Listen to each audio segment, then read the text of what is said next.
You've heard it said before that it is possible to pursue financial freedom. You've also heard the statistic that over 90% of millionaires have made their wealth leveraging real estate.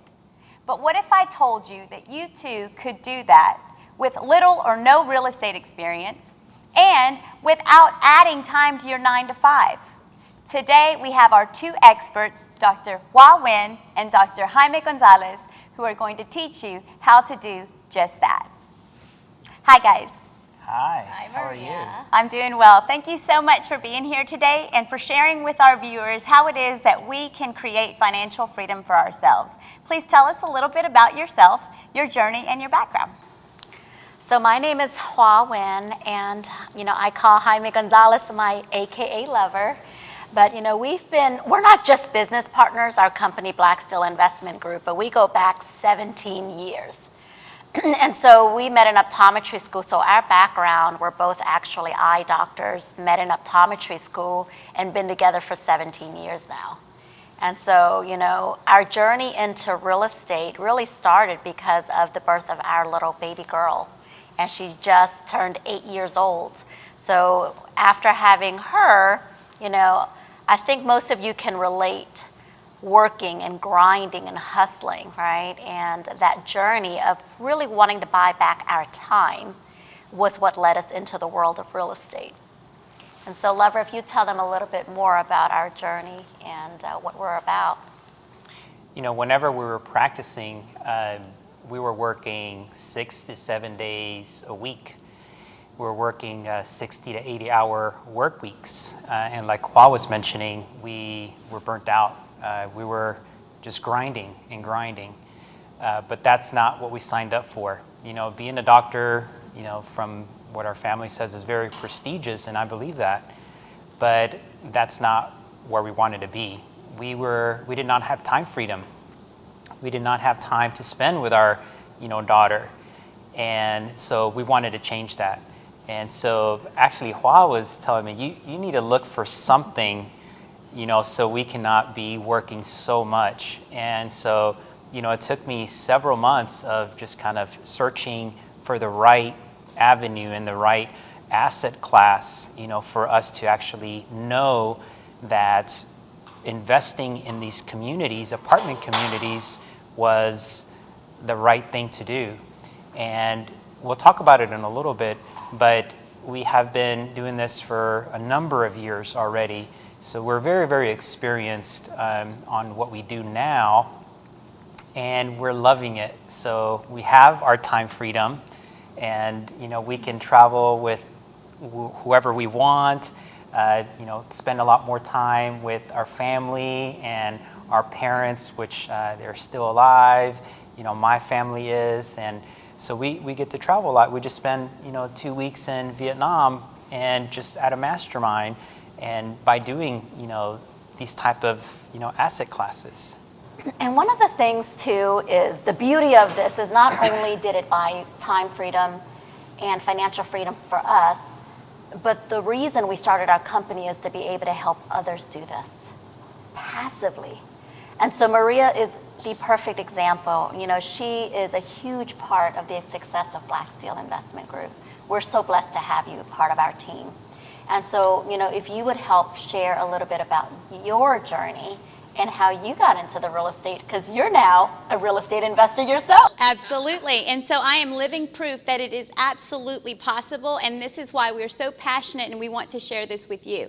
So a little bit about my journey. I actually have known Jaime for over 2 decades. We met while in undergrad, and we were on similar journeys, going to school, doing the education, the higher education, the getting the master's, and then at some point, we lost sight of what was important. I was living the corporate world dream, and I was trying to raise my kids while working the 9 to 5 salary work. And I looked over at Jaime, who was investing in real estate, and I said, wait a minute, you guys have something going on, and I want in on that.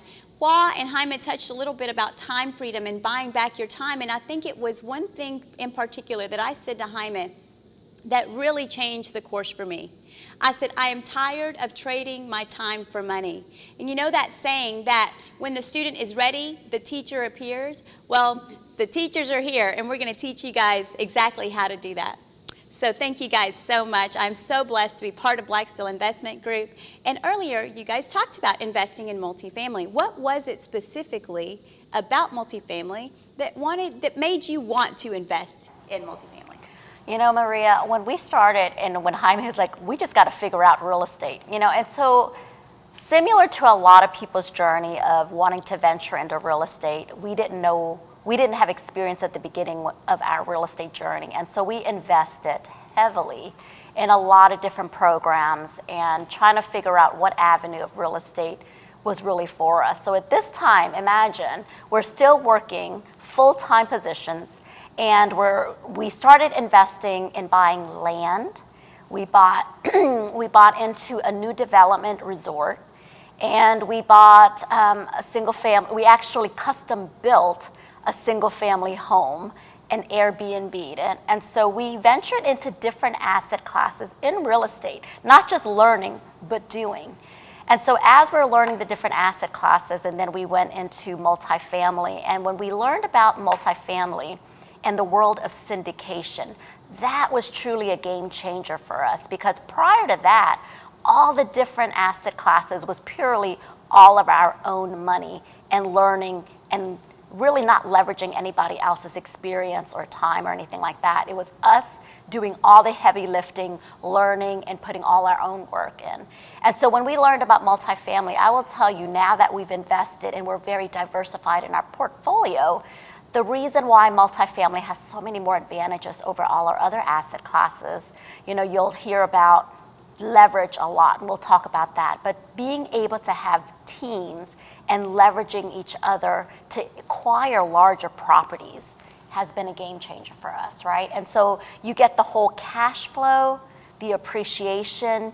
The biggest one that sets multifamily apart are the tax advantages and the scalability. And so being able to have all of those components, I will tell you, all our other asset classes will not provide all of those advantages like multifamily.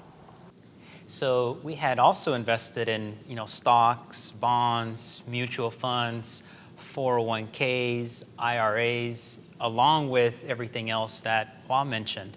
But another thing that we did not acquire from all those is the cash flow. You hear a lot about cash flow, and cash flow's king. So, and it actually is. You get monthly or quarterly cash flow. So we call it mailbox money. And so that's something that was very, very enticing for us. Hua had mentioned, the tax savings. We're in the highest tax bracket, along with a lot of the busy professionals, attorneys, doctors. But we were able to reduce our taxes considerably. So that was wonderful.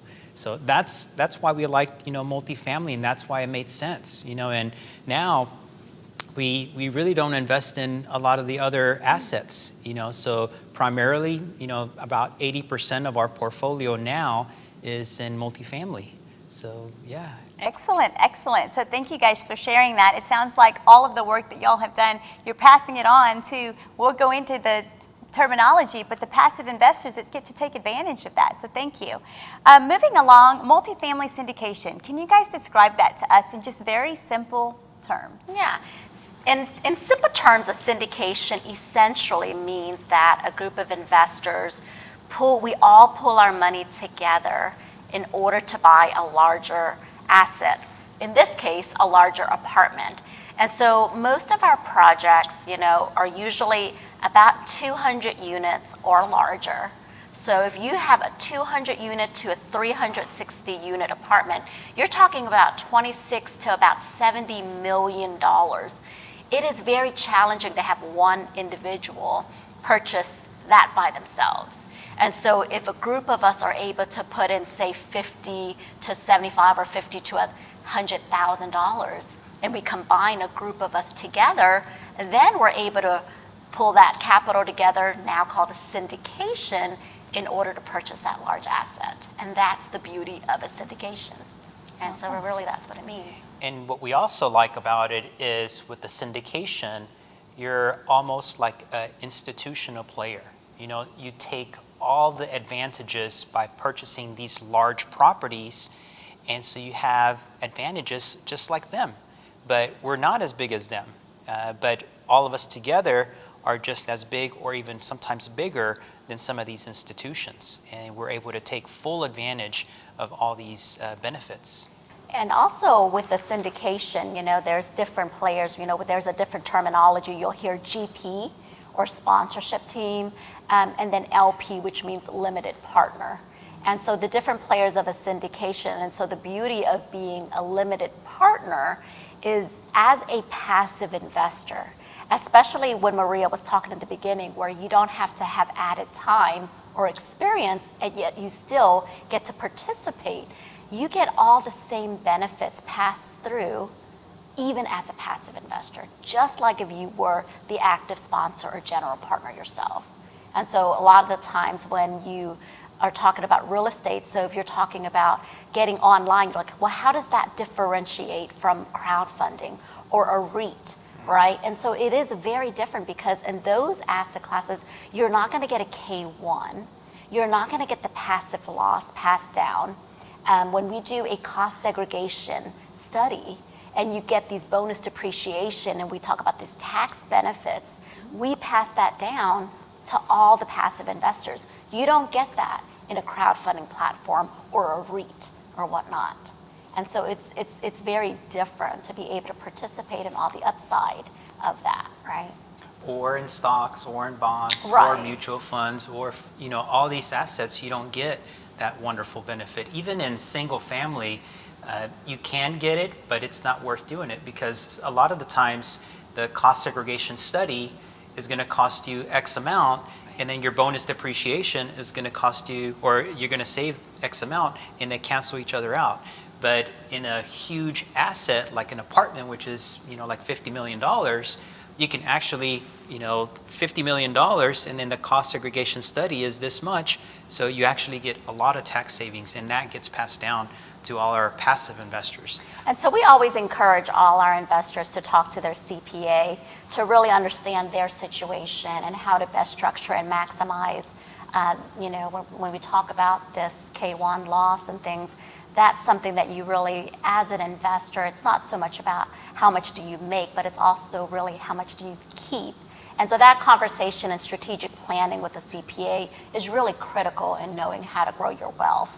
And the other thing I really want to mention about multifamily syndication, we talk about upside, but it's fair to say we got to talk about some of the downside, because I know it's what you're thinking, like this all sounds too good to be true, right? Yeah. Okay, so what is the catch? We always get to hear like, well, this really sounds great, but what is the catch, right? And the big thing about the downside of a syndication, like we said, is the capital that you have to invest is usually starts at a minimum, usually $50,000 to $75,000, and that capital is not liquid until we sell the property, which is usually about 3 to 5 years. Now, because whenever the markets are favorable and we're able to sell the property sooner than the 3 to 5 years, we've had properties where in less than 2 years or so, investors are able to, cash out sooner than that. What are some other downsides? So, just to be very transparent about what other things investors should know about. Yeah, I think we should talk, maybe I mentioned a little bit about illiquid, right? So Yeah. whenever you invest in something, then you can't pull your money out until we sell the property, right? So I think that's the biggest disadvantage. I would agree with you. Some of the, markets, you can actually, if you invest in like the stock market, you can pull money out whenever you want, right? But and I think that would be the biggest disadvantage. Right. I think another one would be control. We know some people who want control of everything, right? So as a limited partner, you don't have control per se. As a general partner, we make the decisions and have actual control of that. But very transparent as far as monthly reporting. Every month, you really get the financial details, what's going on with the property. Yes, you get a say. We always want to ask the opinion and votes and things like that, but truly, you don't have the control per se. But other than that, anything else I missed, guys? think with the syndication, we like to call it is a done-for-you model. So instead of you doing it yourself, we do all the work. And, you don't have to, if you want to read the reports on a monthly basis, you can do that and ask questions. But other than that, we do it for you. Right. And that's truly, truly passive. Someone that actually does all the work for you. You don't have to, answer any phone calls. You don't have to be the landlord. You don't have to change the toilets or fix the sink or anything like that. And actually, we don't even do that ourselves. We have a professional management company that has been in the market for such a long time, and they're very experienced. They handle the day-to-day operations, and they get, all the reporting. We get all the reporting from them. So that's a huge advantage. Right. Absolutely. And I know that we talked about real estate, we've talked about multifamily, we've talked a little bit about the syndication model, and I know that many of you know people who are invested in single family homes, for example, but they're doing a lot of the work themselves. So thank you, Jaime, for mentioning that benefit as well. It truly is passive, and I wouldn't tell you if it wasn't so, but I'm a true believer because I've done it myself. Now, let's talk about the Blacksteel Investment Group model specifically. What areas do you focus on, or what is it that you look for when investing in a property? Few things we really target. So market is super, super critical. So we focus, Jaime and I live in DFW. We've been here Jaime grew up here. I've been here about 16 years. And so we focus on Sun Belt, states.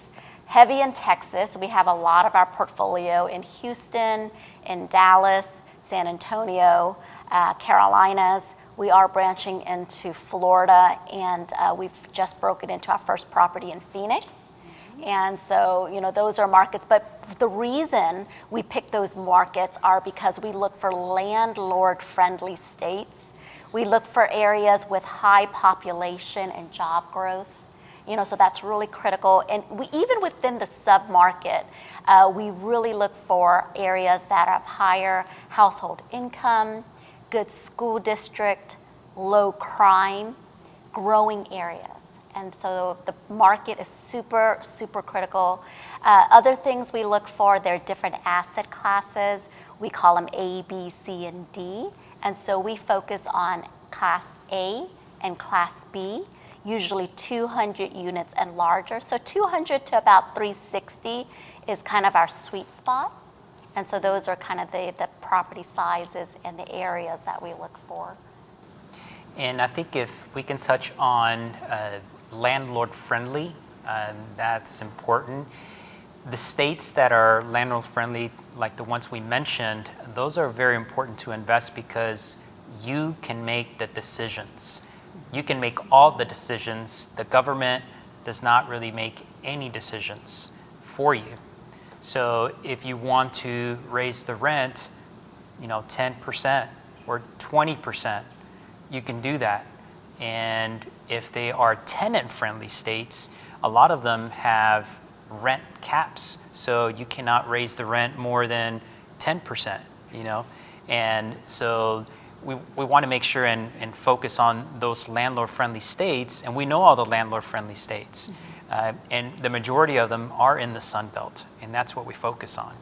And if it's a great deal, but it's in, I don't want to mention states, but if it's not a good state for us to invest in, we're not going to go after that deal because we're not going to be able to make 100% of the decisions. Excellent, thank you. And I think that that's the beauty of having a syndication model is that the general partners, the syndicators, they're the ones that make that decision for you. So as a passive investor, you don't have to know the market. You don't have to know the rules. You don't have to know which landlord-friendly state you're going to invest in. That is the beauty of having a partnership with a syndicator that is experienced, like Blacksteel Investment Group. How is it that Blacksteel Investment Group mitigates the risks for our investors? That's a great question, and that's a very common question, is mitigating. How do you mitigate risk, especially with COVID, especially with interest rates? Anytime there's some volatility in the market with lending and things like that, that's the number one question we get is how do we at Blacksteel mitigate risk? The first thing that we do is to make sure that all our deals are underwritten very conservatively. And what does that even mean, conservative underwriting? You know, when we talk about the markets that we're in, rent growth, right, projections.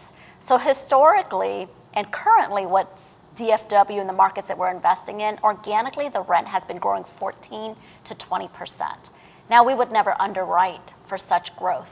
We normally will underwrite for a 5-year hold about 3 to 4% rent growth, you know, and then through that 5-year period. And so even if we have, you know, 14 to 18, we're not going to underwrite. The second thing that's really important is not over leveraging debt. And I cannot stress that enough. 2008, when people hear real estate, the first thing that comes to their mind is recession. And so anytime the market is volatile and a recession is in the conversation, 2008 will always come up. The problem with 2008 was the debt. A lot of people over leveraged debt. And so how we mitigate when we underwrite our debt is when we are approved, even if we're approved for 75 to 80% of the debt, we will never take that much of that. We will take usually about 65 to 70% of that debt so that we always have, like Jaime said, enough cash flow, because the key to mitigating risk is having enough cash flow and cash reserve on hand for any type of unknowns, right? And the other thing when we talk about debt is to make sure that either we have a fixed debt or we purchase an interest rate cap so there are no surprises. So if interest rates are increasing, we have already accounted for that for our 5-year hold. There's no surprise in whatever the interest rates are doing. We have already accounted for that into our underwriting. What are some other things that we do to help really mitigate risk, Glover? So I think we mentioned it earlier, but we don't purchase properties that are older. That's true. So it's A and B. So it's going to be like a 1990s property and newer. Anything older than that, you run more risk of things going wrong. So, and we used to focus on B and C, but now we're doing A and B because you have to repair a lot of things. You have to renovate a lot of things. The more things that you have to do to a property, the higher risk it is.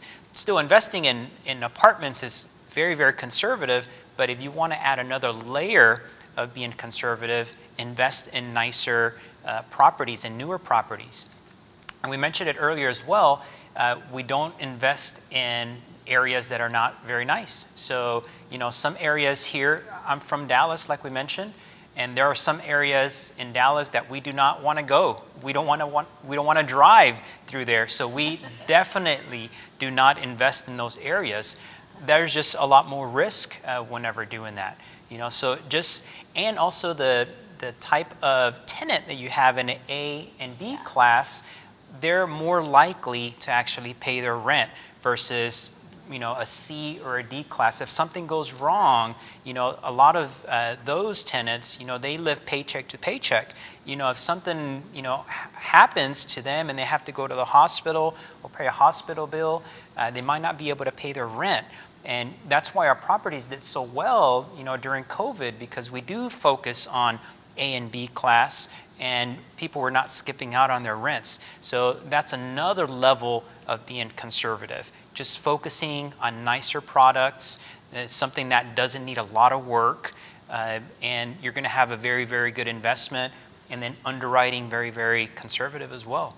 And one of the things that we value sincerely and that I think is super critical is the team, right?